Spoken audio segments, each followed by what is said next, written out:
एक जन्म नहीं, भाग्योदयेन बहुजन्म समर्जितेन। एक जन्म के नहीं, बहुत से जन्म के जब पुण्य एकत्रित होता है, भाग्योदय होता है, तब सत्संग में जाने का अवसर प्राप्त होता है।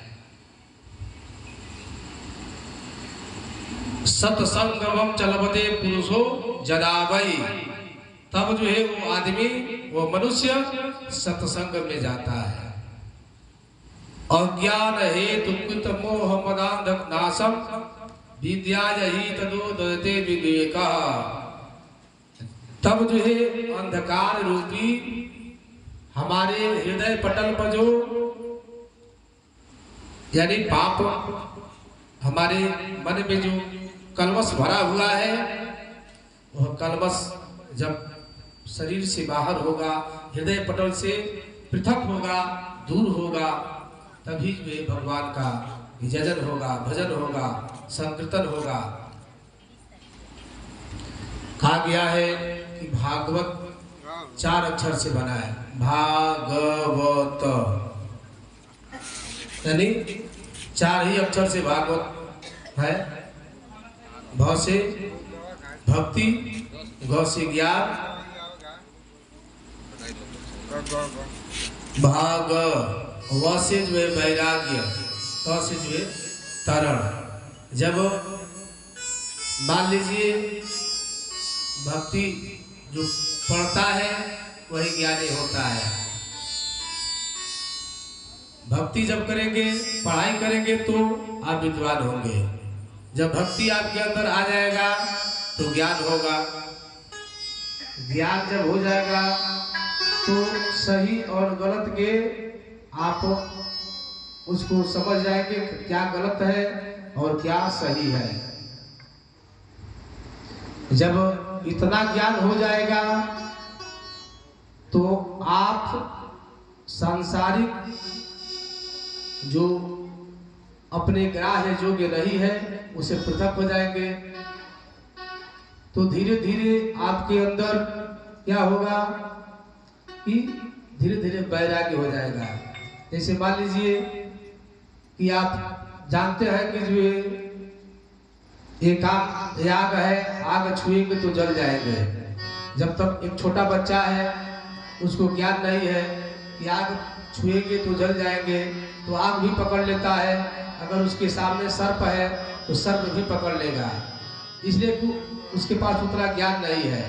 जब ज्ञान हो जाएगा तो आप जानेंगे, जान रहे हैं कि सर्प है, ये काट लेगा तो प्राण निकल जाएगा।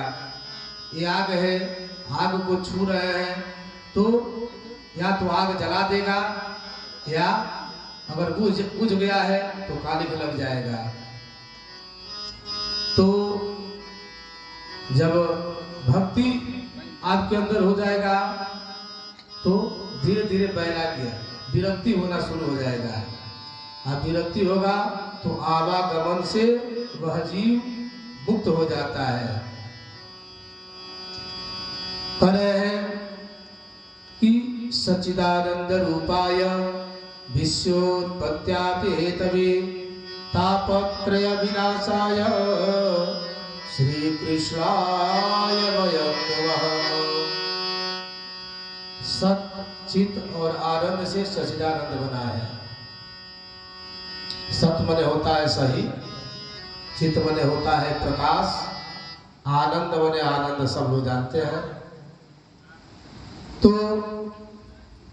एक बार अगर कोई सही बोल देता है, सत्य बोलता है, तो अपने आप को कहता है कि हमारे जैसा कोई सत्य बोलने वाला इस धराधाम पर नहीं है। चाहे वो हजारों बार झूठ बोले, हजारों जो ये पाप कर्म करे, उसका कोई लेखा जोखा नहीं रहता है। अगर एक बार वह सत्य बोल दे तो सीना ठोक कर कहेगा कि हमारे जैसा सत्य बोलने वाला इस पृथ्वी पर कोई नहीं है। चित्त मने होता है प्रकाश। प्रकाश जैसे मान लीजिए प्रकाश की जरूरत हर जगह है। हम पढ़ रहे हैं तो अंधेरा में नहीं पढ़ पाएंगे, इसलिए प्रकाश की आवश्यकता है। और इस संसार में सब लोग यही चाहते हैं कि हमारे घर सदैव आनंद ही आनंद रहे। कोई ये नहीं चाहता है कि हमारे घर कभी कोई अनिष्ट हो। इतने लोग हैं, किसी ने यानी सोचना तो दूर की बात है, ये विचार भी नहीं करेगा कि हमारे घर कोई अनिष्ट हो। सब लोग यही सोचते हैं, हे प्रभु, हे ठाकुर जी, हमारे घर सदैव मंगल कार्य होता रहे, हमारे घर आनंद ही आनंद रहे। तापत्रय विनाशाय, जो 3 प्रकार का ताप है, आध्यात्मिक, आदि दैहिक, आदि भौतिक, ये तीनों प्रकार के ताप को श्री कृष्णाय वयम नमः, यानी आध्यात्मिक, आदि दैहिक, आदि भौतिक, ये 3 प्रकार का जो ताप है, दैहिक जो शरीर से किया गया पाप या कर्म, जैसे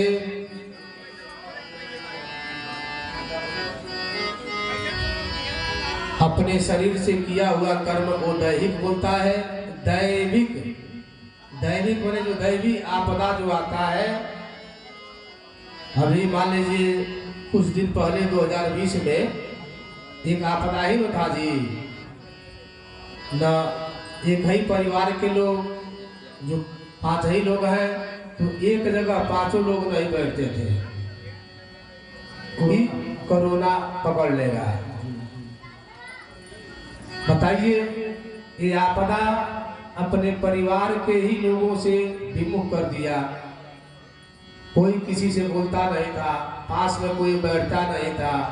पति पत्नी का इतना मधुर संबंध है, तो पत्नी भी जो है डंडा से जो है भोजन थाली को जो है उनके पास कर देती थी, क्या भोजन कर लीजिए। ये दैविक है। भौतिक, जो भौतिकता बस मान लीजिए हम किसी कार्य को कर रहे हैं और प्रयास कर रहे हैं कि हमारा जो लड़का है, लड़की है, बालक है, बालिका है, पढ़ लिख करके उच्चस्थ पद को प्राप्त करे। सब लोग यही चाहते हैं कि हमारा बालक जो एडीएम बन जाए, हमारा बालक जो है लड़का पीसीएस निकाल ले, कोई चाहता है कि जज हो जाए, कोई कहता है इंजीनियर हो जाए, कोई ये चाहता है कि हमारा लड़का चपरासी हो जाए, कोई नहीं चाहता है। तो आप निरंतर अपने बाल बच्चों के प्रति प्रयास करते हैं कि हमारा परिवार आगे बढ़े, बाल बच्चा आगे बढ़े, पढ़ लिख करके नौकरी करे, धनवान हो जाए। कहना है कि दैहिक, दैविक, भौतिक तापा, राम राज्य कारों को व्यापा। सब लोग चाहते हैं कि हमारे घर सदैव आनंद ही आनंद रहे, लेकिन जब उस तरह से काम करेंगे तभी ना। लेकिन 84 लाख योनि जो बना है हम लोग का, देखिए ये 84 लाख योनि में सबसे उत्तम मनुष्य का योनि है। एक जो बालक जन्म लेता है उसका शरीर अगर नापा जाए उसके अंगुल से तो भी 84 अंगुल का है। एक नौजवान का शरीर अगर नापा जाए तो उसके अंगुल से तो भी 84 अंगुल का है। 84 लाख योनि है, 84 अंगुल का ये शरीर है। कहने का अभिप्राय यह है कि हम लोग 84 के ही चक्कर में बराबर भ्रमण करते हैं। कोई जो है 82 या 83 में नहीं, सब लोग 84 के चक्कर में भ्रमण करते हैं। कोई ये नहीं है कि सीना पर हाथ रखकर कहे कि हम पूर्ण रूप से अपने बाल बच्चे परिवार से संतुष्ट हैं।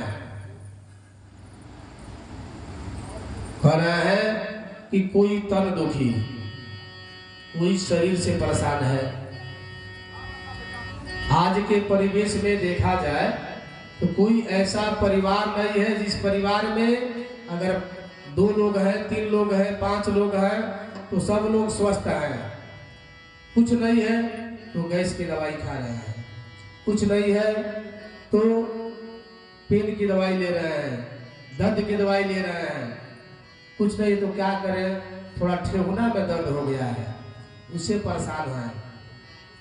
तो कह रहे हैं कोई तन दुखी, कोई मन दुखी, कोई मन से दुखी है। सब कुछ है, ठाकुर जी ने सारा व्यवस्था उनको दिए है, लेकिन मन से वो दुखी है। कोई धन भी न रहत उदास, सब कुछ है लेकिन उनके पास रुपया पैसा नहीं है, इसे परेशान है। थोड़े थोड़े सब दुखी हैं। ये नहीं है कि सब लोग सुखी हैं। इतने लोग हैं, कोई एक आदमी कह दे कि हमारे परिवार में सब लोग स्वस्थ हैं, कुछ न कुछ परिवार में कमी है। कोई सर दर्द से परेशान है, कोई पेट के दर्द से परेशान है, कोई शरीर से परेशान है, कोई अपने से परेशान है तो अपने बाल बच्चे से परेशान है, कोई बाल बच्चे से भी परेशान है तो अपने नाती पोता से परेशान है। सब कुछ ठीक है, सब कुछ बढ़िया चलता है, लेकिन